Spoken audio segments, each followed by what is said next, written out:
Fazia horas que procurava uma sombra. A folhagem do juazeiro apareceu longe, através dos galhos pelados da caatinga rala. Arrastaram-se para lá, sem a Vitória, com o menino mais novo escanchado no quarto e o baú de folhas na cabeça.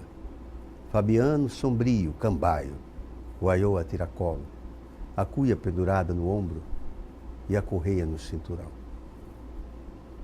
O menino mais velho e a cachorra-baleia iam atrás. Com esse trecho do texto de Graciliano Ramos, Vidas Secas, eu abro o programa de hoje fazendo homenagem ao meu queridíssimo amigo, que já está num outro espaço, Nelson Pereira dos Santos. Aqui é a minha homenagem e minha gratidão pelo carinho e amizade que tivemos durante muitos anos e meu sentimento profundo pela partida do Nelson. E hoje eu recebo aqui um outro meu amigo, grande amigo, Adinô Pitanga, também cineasta, um homem voltado para o cinema, voltado para as artes, mas especificamente para o cinema, para o audiovisual. Adinô, obrigado pela sua presença aqui no nosso programa, Café com Poesia. Há tempos que eu estava imaginando aqui você estando com a gente, conversando, tomando um cafezinho, falando sobre a sua vida, o seu trabalho, enfim, o que você construiu nesses anos todos no audiovisual, no cinema no Brasil e também onde você reside, lá nos Estados Unidos. Estados Unidos e Brasil, a Maceió, enfim. Muito obrigado pela presença. Eu que agradeço, Chico. É um prazer muito grande estar aqui, primeiro porque estou na sua companhia. Obrigado. Entendeu? Quer dizer, e segundo por estar no seu programa e estar num programa de televisão na TV Assembleia do meu estado, meu querido estado de Alagoas. Obrigado. Então é um prazer muito grande, uma honra muito grande estar aqui. Muito obrigado. E como é que, sempre a gente pergunta isso, como iniciou essa paixão sua pelo cinema? Olha, foi uma coisa curiosa a forma como eu comecei em cinema. Eu estudava economia aqui na Faculdade de Economia aqui de Alagoas e um ano mais à frente, meu irmão também estudava. Ele era um ano à frente de mim. E ele tinha um colega de faculdade, o Arthur José Justo, que depois inclusive foi presidente do Produban, do extinto Produban. Então, uma vez eu encontrei o Justo e meu irmão conversando, eles estavam falando de filmes, porque o diretor de filme, não sei o quê. Eu olhei assim, mas que história é essa? Diretor de filme, o que é isso? Não, rapaz, você não sabe. Para mim, filme era feito pelos atores. Quer dizer, os atores chegavam, sentavam, não existia esse negócio de diretor. Aí ele disse, não, rapaz, não é assim não, pô. E eu fiquei curioso com aquilo, né? E uma dessas coisas bateu na minha mão um livro chamado Elementos de Sinestética, escrito por um padre jesuíta belga chamado Guido Loger. E eu comecei a ler esse livro e fiquei assim fascinado, porque é um livro extraordinário, porque é muito simples, muito objetivo, é didático, é um ABC do que é um filme. Ele disseca o processo, mostra que o filme se compõe de sequências, de cenas, planos, tomadas, o tipo de tomada, a montagem, tudo assim condensado num livrinho pequeno, mas de uma objetividade extraordinária. E aí eu fiquei interessado nesse negócio, fiquei pelo processo, né? E disse, é isso que eu quero fazer na minha vida, entendeu? Aí nessa ocasião eu fiz o concurso do Banco do Brasil, como todos os jovens da minha época faziam, né?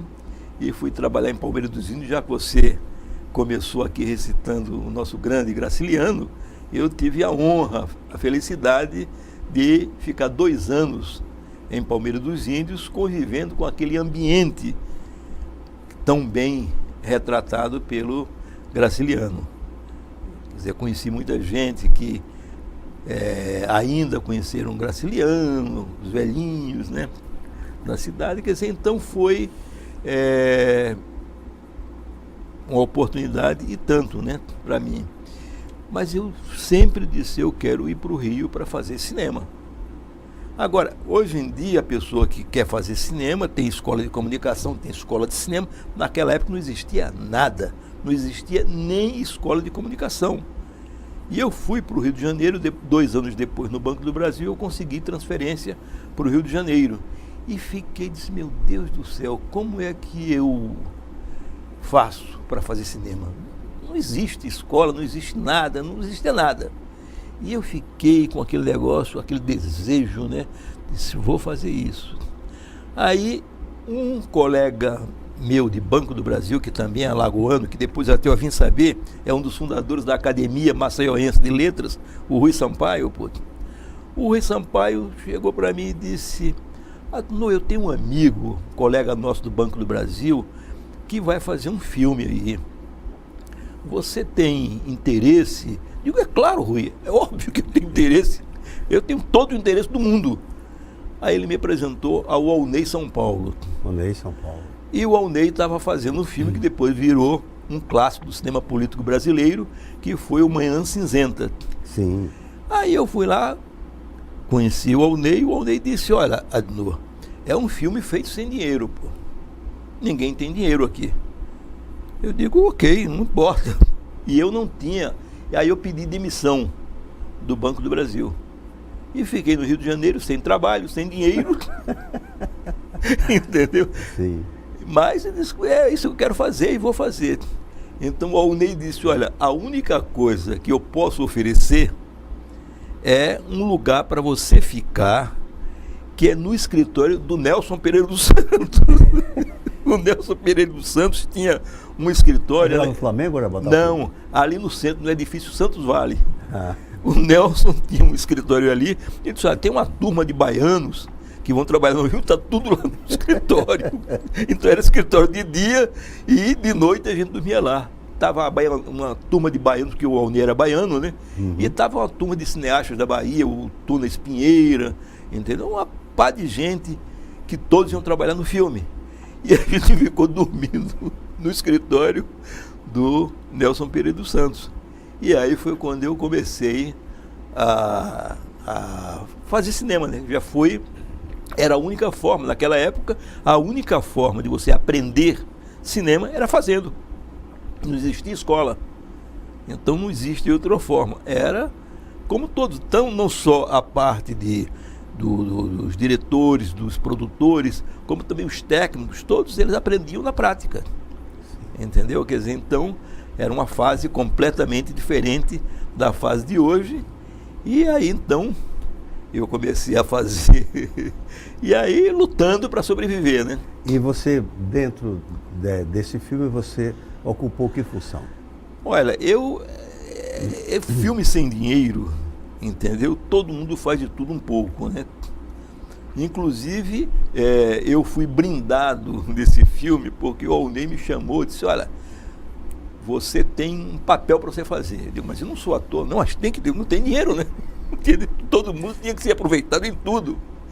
Então eu fiz o papel de um operário, porque é o primeiro filme que aparece tortura no Brasil.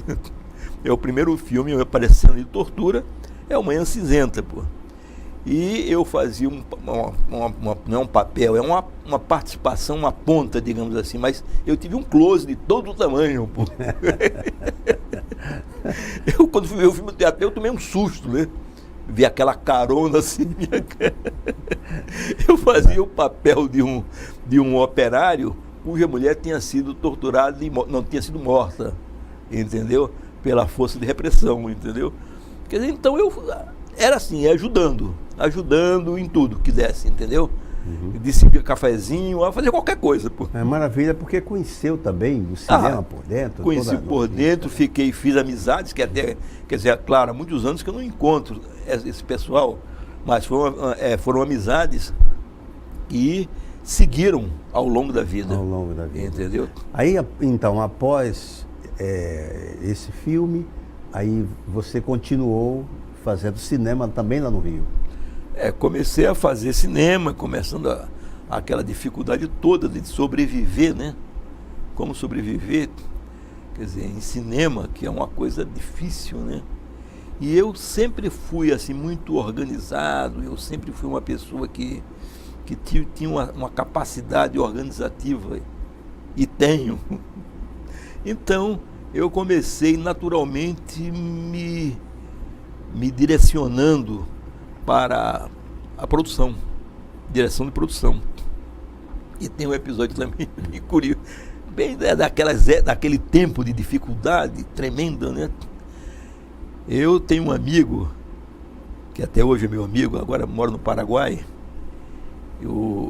Ele foi fazer uma série de documentários para o Senac, uma série de documentários. E ele me apresentou a produtora. E eu fui lá conversar com a produtora para ver se eu fazia a direção de produção desse documentário. Eu, numa dureza, não tinha dinheiro para nada. Aí eu pensei, bom, aí ela disse ok, me contratou, aí eu pedi um adiantamento. Esse adiantamento era para comprar uma camisa de manga comprida, porque para eu ir nos cantos, um documentário sobre o Senac, né? Você tinha que, por exemplo, tinha que fazer filmagens nos depósitos dessas grandes lojas, para saber como é que funciona a logística das coisas, tudo. E eu tinha que ir no escritório, então eu tinha que ter uma camisa de manga comprida, e eu não tinha. Então, primeiro, eu fui comprar uma camisa de manga comprida para poder, então, me apresentar nos lugares, entendeu? E comecei, então foi pegando, quer dizer, o cinema era isso. Você se metia na primeira brecha, e daí ia correndo atrás, e conhecendo gente, e aí eu fui me introduzindo, e aí vieram os outros filmes. Até você tornar-se diretor também. Qual foi o primeiro filme? A primeira experiência que eu digo, antes de dirigir qualquer filme, eu tive uma experiência assim, bem interessante. Quer dizer, a primeira vez que eu me vi dirigindo alguma coisa. Foi um filme que foi um filme de cangaço, dirigido pelo William Cobbett. Ele tem esse nome, William Cobbett, mas ele é nordestino, né? Já faleceu. Era do Rio Grande do Norte, baixinho, nordestino, mas com o nome de William Cobbett. E o William Cobbett, ele era o representante no Brasil da empresa soviética de cinema. Então, os filmes soviéticos todos esses clássicos do cinema soviético vinham para o Brasil e eram distribuídos pelo William. Maravilha. Olha, essas histórias que a Dinô está contando, ela vai ter o prosseguimento logo após o nosso intervalo. Já a gente retorna com a Dinô Pitanga. Já.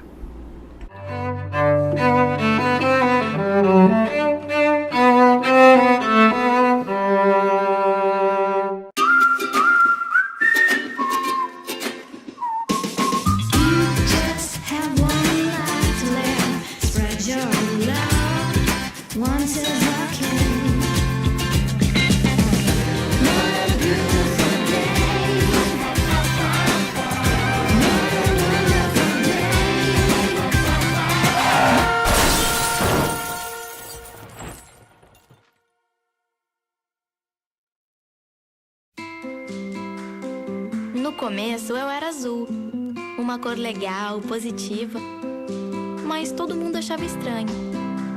Aí eu resolvi mudar, fui direto pro vermelho, tipo queimadona de sol, mas todos continuavam me olhando diferente.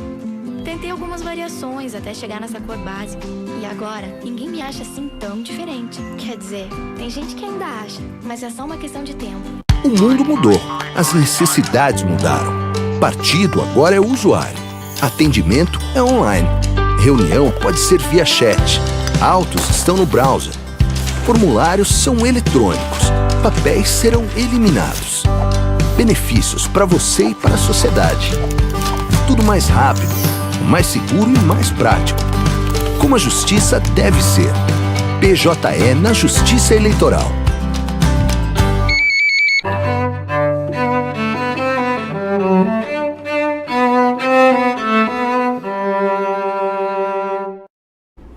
Retornando então ao programa Café com Poesia e a gente conversando aqui, esse papo descontraído, tomando nosso cafezinho, né? E então, aí eu estava falando sobre esse seu amigo que tem um William nome Cobbett.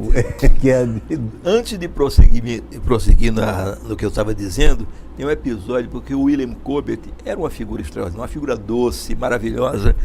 Ele era baixinho, típico nordestino com esse nome, William Cobbett.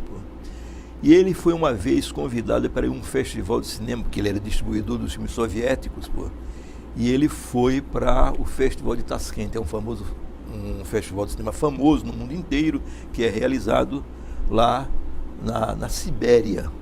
Aí o William disse que foi para a Sibéria e era inverno.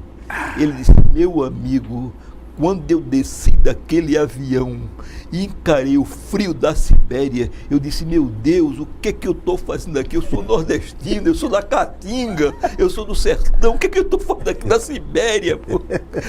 Ele disse: me deu vontade de dar meia volta e ir embora, mas não tinha jeito, tinha que ir, entendeu? Maravilha, a história. Então, o William, ele escreveu um roteiro, uma história. Eu ajudei desde o processo, no momento de elaboração do roteiro, eu acompanhei ele ajudando, entendeu?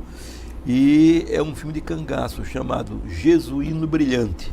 Ah, sim, sim. Jesuíno Brilhante foi o primeiro cangaceiro, Sim, né, sim. que inspirou os outros, inclusive Exatamente. Lampião. Foi o primeiro. E esse filme foi rodado lá no Rio Grande do Norte. Uhum. E um dia, eu era muito amigo do William, de frequentar a casa dele, amigo dos filhos dele, amigo da esposa dele, era muito amigo do William. E o William confiava muito em mim, eu era assistente de direção do filme. E teve uma hora que tinha uma sequência muito bonita, era uma sequência que era assim uns cavaleiros, os vaqueiros, um cavalo correndo e passando assim no local que a gente escolheu, porque era onde eles faziam a queimada de pó de serra, e não tinha aquela névoa que era pó de serra, mas no amanhecer era uma coisa bonita, entendeu? Uma imagem linda. Ele disse: Adnô, vá lá, é você que vai fazer hoje. O William, é a primeira vez. Então o William me deu a oportunidade de, pela primeira vez na minha vida, estar com um set de filmagem dirigindo. Uma coisa, uma sequência breve, mas foi marcante, tanto que eu estou isso há 500 anos atrás e eu estou lembrado. E eu agradeço ao William, agradeço demais, porque ele me deu essa oportunidade. E voltando, quer dizer, como eu comecei a dirigir, eu fui muito ativo, eu nunca pensei em ficar parado, eu ia à frente. Eu digo: bom, se eu quero dirigir, então eu tenho que dirigir. Então eu tenho um amigo, tenho há anos, né? Ele era sargento do exército, e depois virou tenente, né? Mas nessa época ele era sargento e trabalhava no departamento de comunicação do exército. E eles tinham equipamento, câmera de 35mm, entendeu? Então ele conseguiu uma câmera, a reflex, profissional, que era do exército. Ele disse: eu consigo isso daqui. Eu digo: era o Raul Abbott. Então eu disse: Raul, vamos fazer um filme. Aí fomos fazer um filme lá no subúrbio do Rio de Janeiro, que era naquela época assim, da ditadura, entendeu? Que você não podia falar muita coisa, tudo tinha que ser muito simbólico, né? Uhum. Então eu fiz um filme, digo: vou fazer esse filme, não tenho o que falar, entendeu? Então não podia falar. Então eu fiz um filme mudo, 35mm, mas mudo. Longa? Não, curta-metragem. Curta-metragem. que era a história de uns rapazes que estavam perseguidos, estavam fugindo, e era uma coisa que nem um pouco a realidade daquela época, que era assim, existia um lado que era do movimento político, e havia também muita, chamava a esquerda festiva, de pessoas que não tinham nada a ver com o processo político, mas entravam porque era meio moda, né? Sim. Também o jovem daquela época que não tivesse ligado a esses movimentos estava por fora, era discriminado, entendeu? Sim. Então esse filme eu botei o nome de Odisseia Festiva. Olha. Porque era assim um pouco assim era mais, quer dizer, não tinha impacto, aquelas pessoas não tinham impacto político no mundo real, mas tinham um impacto imaginário nos respectivos psiquismos. Entendi. Entendeu? Então era isso que se tratava, aqueles jovens perdidos, né, soltos no mundo, buscando algum lugar para se colocar. E naquela época, a forma de se colocar, depois o mundo vai mudando, né? Hoje os jovens é tudo negócio de tecnologia, é negócio de roupa, marca, não existia nada disso naquela época, né? Então, a única coisa que você se afirmava naquela época era através da ideologia. Pertencer a algum grupo, assim como as pessoas pertencem a clube de futebol, as pessoas que tinham um conhecimento intelectual, então tinham que pertencer a alguma coisa. E normalmente eram os partidos de esquerda, porque a esquerda sempre foi quem monopolizou e soube manipular essas coisas. Então o filme se tratava disso. E então, aí como surgiu o seu primeiro longa-metragem, o primeiro longa? Também você fez alguns documentários.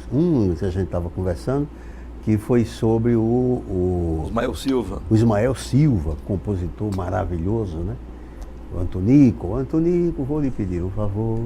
Isso foi, inclusive com esse amigo meu, que era sargento do Exército, o Raul Abbott, que era um tremendo... Ele trabalhava no departamento de comunicação do Exército e ele era fotógrafo profissional do Exército. Tudo o que precisava, no Ministério do Exército, entendeu? Tudo o que precisava, tinha equipamentos, tinha tudo, né? Então, eu, o Raul e um amigo meu que trabalhava na Rádio Tupi, o Vander Silvio, que é cearense, já faleceu, e a gente fez uma firma. Diz, vamos fazer documentários. Fizemos uma firma, e aí um dos filmes que a gente decidiu fazer foi o Mestre Ismael. Sobre o Ismael Silva, porque o Ismael Silva é uma figura gigante, um gigante da música brasileira, porque ele primeiro foi o fundador, um dos fundadores da primeira escola de samba do Rio, que houve no Brasil, a primeira escola de samba, Deixa Falar, que depois virou Estácio, mas a primeira escola de samba foi Deixa Falar, e o Ismael foi um dos fundadores. Compositor de sambas clássicos, como o Antonico, entendeu? E muitos outros.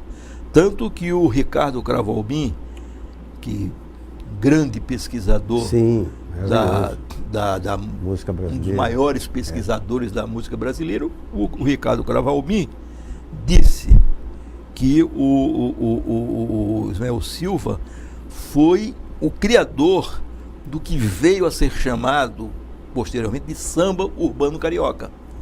Quer dizer, o samba urbano, como a gente conhece, porque o samba era coisa da favela, só da favela, entendeu? Era batucada, entendeu? Então, a primeira pessoa que pegou aquilo ali e transformou numa coisa que veio a ser conhecido como samba urbano carioca, que inclusive a classe média toda intelectual passou a adorar, tanto que o Ismael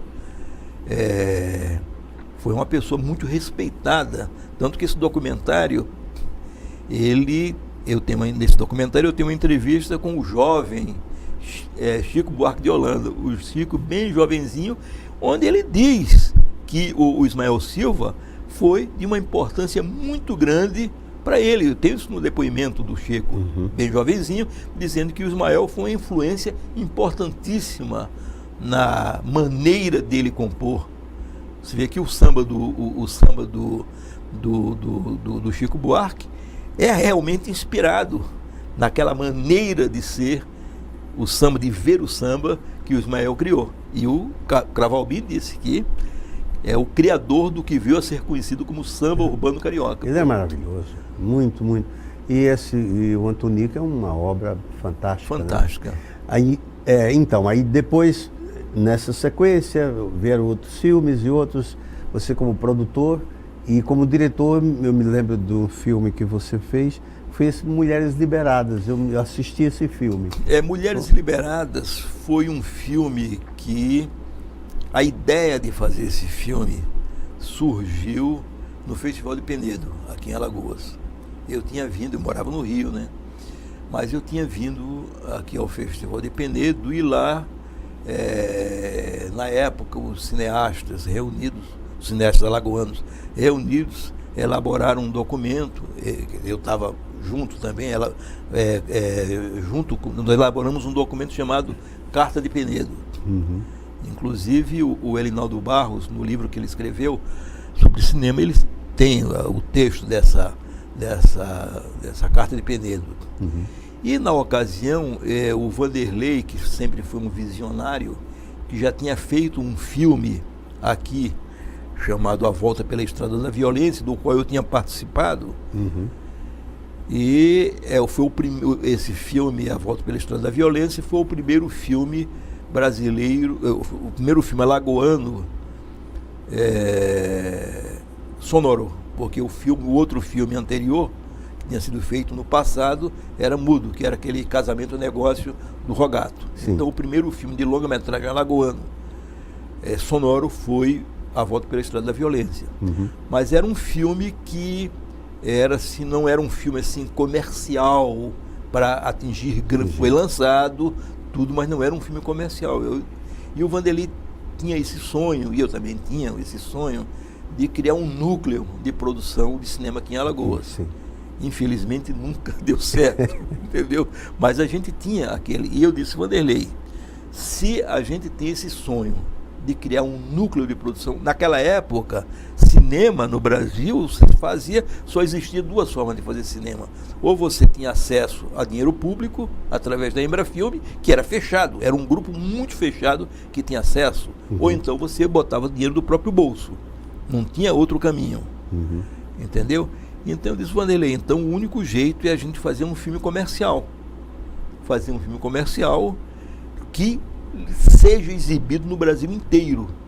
Eu vou busquei deliberadamente um filme assim, para ser um filme de público. Uhum. É uma comédia erótica e o filme foi a terceira maior bilheteria do cinema brasileiro do ano. E passou em todo o Brasil. Pô. Eu me lembro, eu assisti.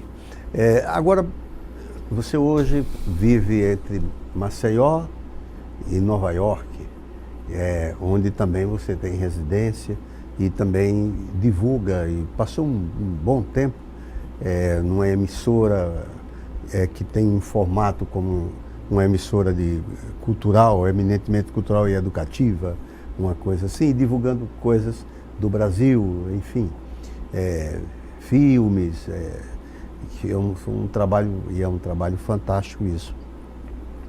E você tem saudades de produção, de dirigir cinema? Olha, Chico, eu te digo sinceramente, não. Entendeu? Porque dirigir é um processo muito cansativo. Entendeu? É muito cansativo, é muito centralizador. Agora, eu não descarto a possibilidade de voltar a dirigir. Mas não é um negócio que eu sinta falta, dizer, porque eu não estou filmando há muito tempo, eu estou angustiado. Não. Aliás, a idade é um negócio que ensina muita coisa.